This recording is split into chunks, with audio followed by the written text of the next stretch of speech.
Hey everyone, welcome back to 12 Days of Summer with Daisy and Christy. We are moving along with day 9, which is down by the bay. In other words, just documenting something to do with like the beach.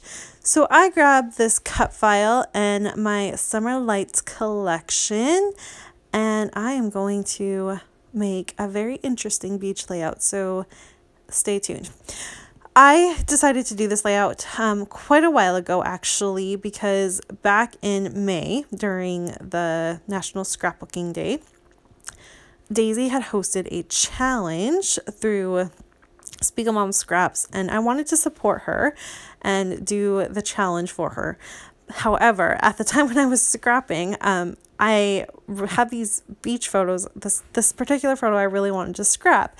And so I said, I'm going to do your challenge, but I'm going to wait and post it for our summer series. And she's like, that's totally fine. At least I know that, you supported me and all that great stuff. So with her blessing, I went ahead and did the challenge, but you are just now seeing it today. So I went ahead and I backed this cut file, at least half of it. I went and I found all the little pieces. I am definitely using my scraps. I am so close to being done with this Summer Lights collection, and I've done quite a few layouts with it. I love this collection. It's so pretty, and I had fun playing and backing, and I left a few of them blank, and I just did what I wanted to do with it. I didn't really have any rhyme or reason other than I wanted it to look pretty.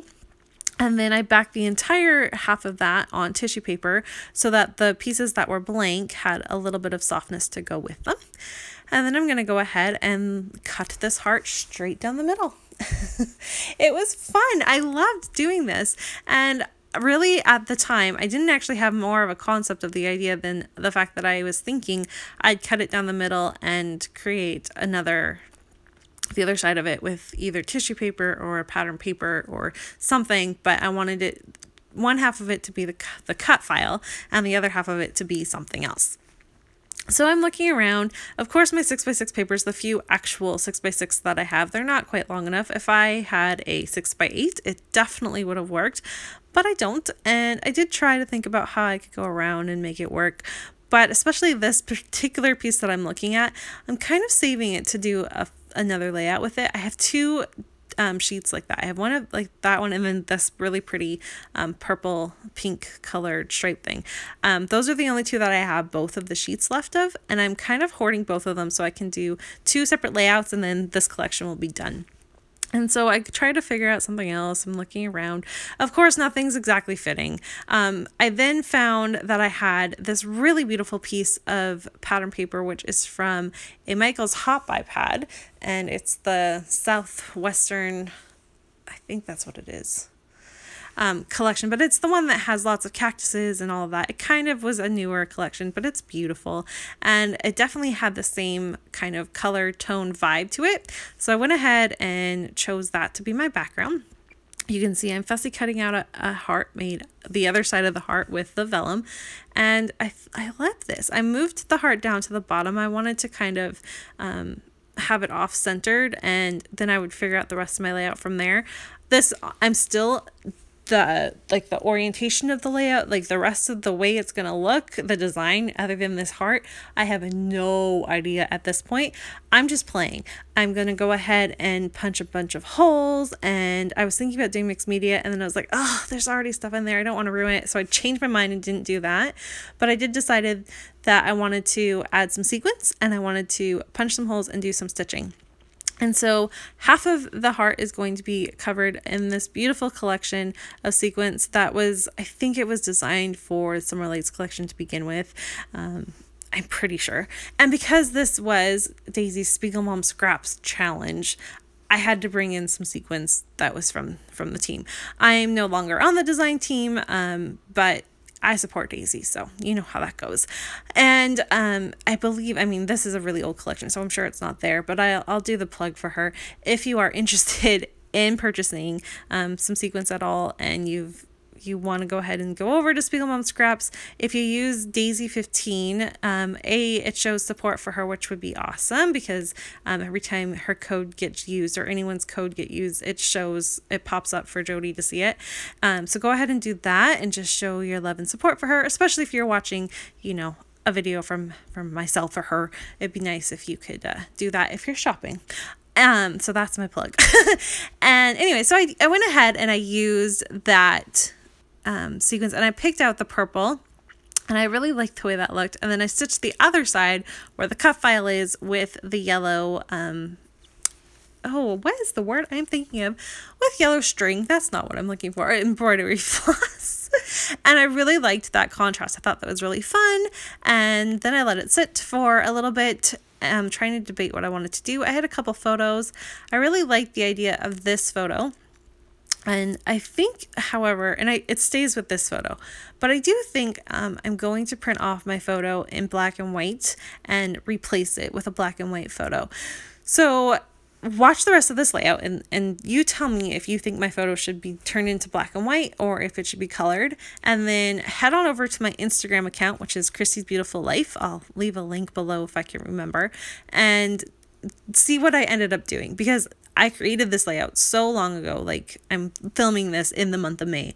So check out and see if I took the time between then and now it's, the middle of and almost end of July to see if I changed my photo into black and white, because I think it'll need it. So you can see I was kind of messing around there. That's why I was talking over it. None of that stays. Instead, what I decided to do was take the other part of my cut file that I have and trace it. So half of it's going to go there. I'm going to add a little chunk down at the bottom, and I'm going to rotate it and put another little bit of it up at the top. So it's like there's multiple hearts going all over this layout. And I don't know where the idea came from.